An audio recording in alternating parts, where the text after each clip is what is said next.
Salomón. El nombre mismo evoca imágenes de sabiduría y grandeza.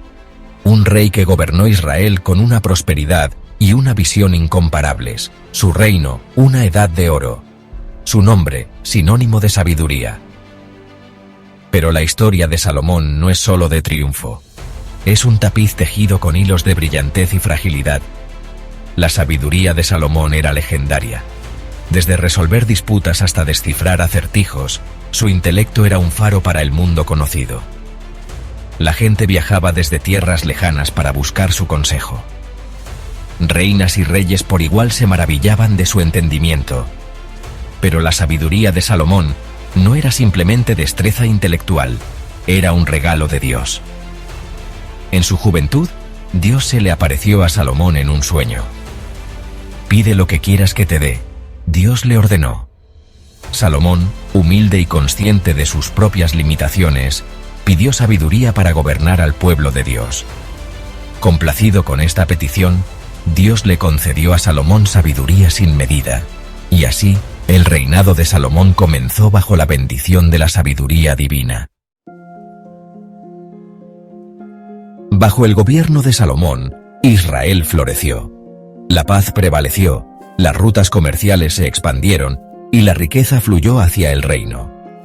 La sabiduría de Salomón se extendía más allá del mero gobierno. Poseía una aguda comprensión del comercio y la diplomacia. Forjó alianzas con reinos vecinos, asegurando la paz y la prosperidad para su pueblo. Salomón invirtió mucho en infraestructura, construyendo ciudades y fortificaciones. Estableció una poderosa armada, extendiendo la influencia de Israel a través de los mares. Su reinado fue un testimonio del poder de la sabiduría aplicada a todos los aspectos del gobierno. Nunca antes Israel había experimentado tanta opulencia y seguridad. El nombre de Salomón se convirtió en sinónimo de una edad de oro. Sin embargo, en medio de esta prosperidad, se produjo un cambio sutil. El enfoque de Salomón, una vez únicamente en Dios, comenzó a flaquear. El atractivo de la riqueza y el poder, aunque seductor, ocultaba peligros. El rey que una vez había buscado la sabiduría de Dios por encima de todo comenzó a confiar en su propia fuerza.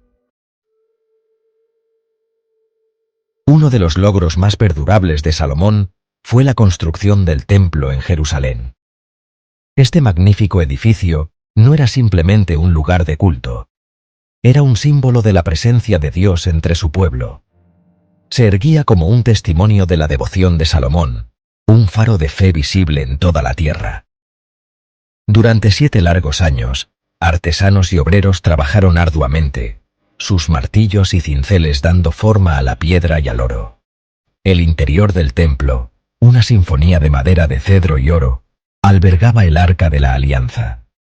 Este cofre sagrado, que contenía las mismas palabras de Dios, descansaba en el corazón del templo, representando el pacto sagrado entre Dios e Israel.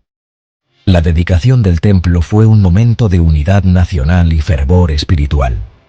Salomón, de pie ante su pueblo, oró por las bendiciones de Dios, reconociendo que todos sus logros eran regalos de lo divino. El templo se erguía como un símbolo de la fe de Salomón y un faro de esperanza para todos los que buscaban a Dios. Pero incluso mientras la grandeza del templo inspiraba asombro, comenzaron a aparecer grietas en el propio corazón de Salomón. El orgullo, esa serpiente insidiosa, se deslizó en el alma del rey, susurrando tentaciones de autosuficiencia. A medida que avanzaba el reinado de Salomón, una sombra comenzó a cernirse sobre su sabiduría anterior. Las mismas cosas que le trajeron poder, riqueza, influencia y alianzas, fueron minando lentamente su integridad. Acumuló vastas riquezas, su tesoro rebosante de oro y piedras preciosas. Su corte se convirtió en un espectáculo de opulencia, atrayendo envidia e intriga. La carga de mantener su vasto reino, con sus complejas alianzas y su insaciable apetito por el lujo, pasó factura. Salomón impuso fuertes impuestos a su pueblo, poniendo a prueba su lealtad. El rey que una vez juzgó con justicia y compasión ahora gobernaba con puño de hierro. Se sembraron las semillas del descontento, esperando el momento adecuado para brotar en una rebelión abierta. Los proyectos de construcción, que alguna vez fueron símbolos de progreso, ahora servían como recordatorios de la creciente extravagancia de Salomón. Parecía más preocupado por las apariencias externas que por el bienestar de sus súbditos. El rey que había comenzado su reinado con humildad y sed de la sabiduría de Dios, se estaba convirtiendo lentamente en prisionero de su propio éxito. Sección 5. El abrazo de la serpiente. Esposas extranjeras e idolatría. El corazón de Salomón, una vez dedicado a Dios, se desvió bajo la influencia de sus muchas esposas extranjeras. Estas mujeres, provenientes de naciones con diferentes costumbres y creencias, trajeron consigo sus propios dioses y prácticas. Anhelaron los rituales de sus tierras natales, sus súplicas susurrando como el canto de una sirena en los oídos de Salomón. Inicialmente, Salomón probablemente vio estos matrimonios como alianzas estratégicas, una forma de consolidar su poder e influencia.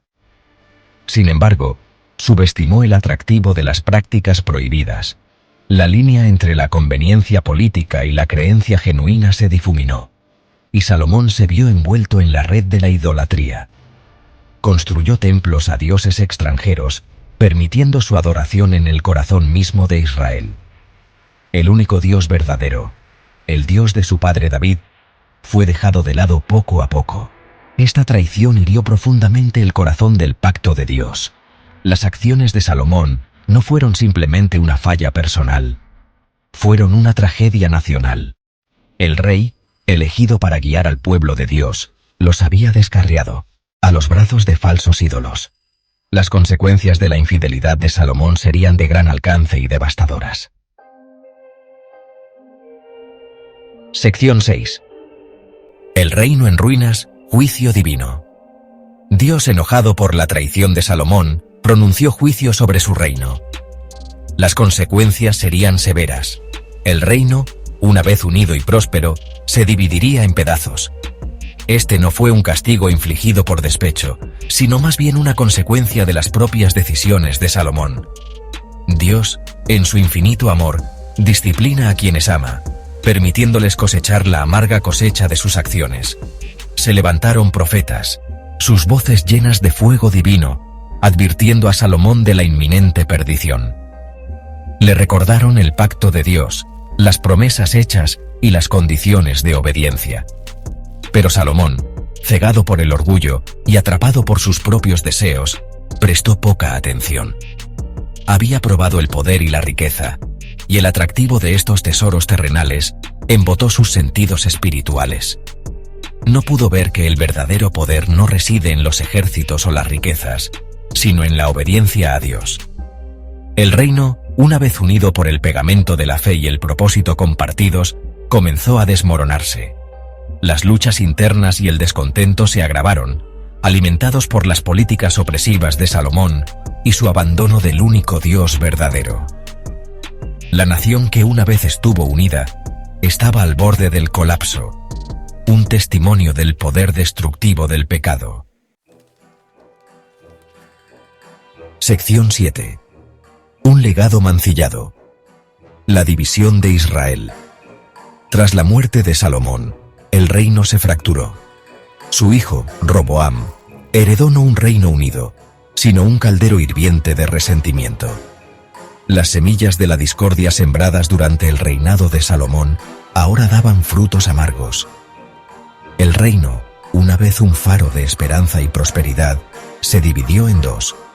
Las tribus del norte, agobiadas por los fuertes impuestos y desilusionadas por la extravagancia de Salomón, se separaron, formando el reino independiente de Israel.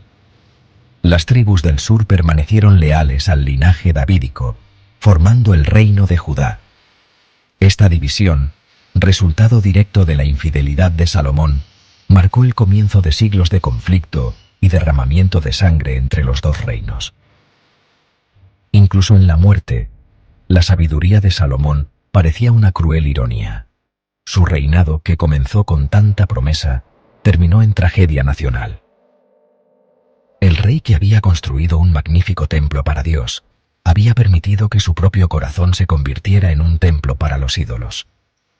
Su historia sirve como un claro recordatorio de que incluso los más sabios pueden caer presa de la tentación y que la desobediencia a Dios conlleva consecuencias nefastas. Sección 8. Buscando consuelo, el crepúsculo de la sabiduría. Al entrar Salomón en sus últimos años, uno solo puede preguntarse si reflexionó sobre su vida con una mezcla de arrepentimiento y anhelo.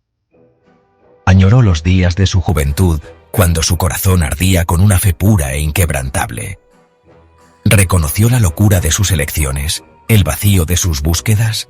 Algunos eruditos creen que el libro de Eclesiastés, con sus inquietantes reflexiones sobre la futilidad de las búsquedas mundanas, puede haber sido escrito por Salomón hacia el final de su vida. Si es así, ofrece una mirada al corazón de un hombre que había probado todo lo que la vida tenía para ofrecer: riqueza, poder, placer, solo para encontrarlo finalmente sin sentido. Vanidad, vanidad, se lamenta el autor de Eclesiastés. Todo es vanidad. Estas palabras cargadas de desilusión contrastan marcadamente con la sabiduría y la confianza del reinado temprano de Salomón. Sugieren un viaje de regreso a la fuente del verdadero significado, un humilde retorno al Dios al que había abandonado. Sección 9. Ecos de sabiduría. Lecciones eternas. La historia de Salomón, aunque ambientada en un tiempo y lugar distantes, contiene lecciones atemporales para todos nosotros. Nos recuerda que la sabiduría, la riqueza y el poder, aunque deseables, son fugaces y engañosos. Pueden convertirse fácilmente en ídolos, reemplazando la única fuente verdadera de gozo y satisfacción duraderos, Dios. La vida de Salomón nos enseña que la verdadera sabiduría comienza y termina con el temor de Dios, una reverencia por su carácter, una sumisión a su voluntad y una profunda comprensión de que todo lo que tenemos es un regalo de su mano. Nos recuerda que incluso los más sabios entre nosotros somos vulnerables a la tentación, y que las consecuencias de nuestras decisiones, tanto buenas como malas, tienen un efecto dominó que se extiende mucho más allá de nosotros mismos. Al navegar por las complejidades de la vida, prestemos atención a las lecciones de la vida de Salomón. Busquemos la sabiduría no meramente para beneficio personal, sino para la gloria de Dios y el bienestar de los demás. Y nunca olvidemos que la verdadera plenitud no se encuentra en la acumulación de riqueza o poder, sino en un corazón entregado al único Dios verdadero.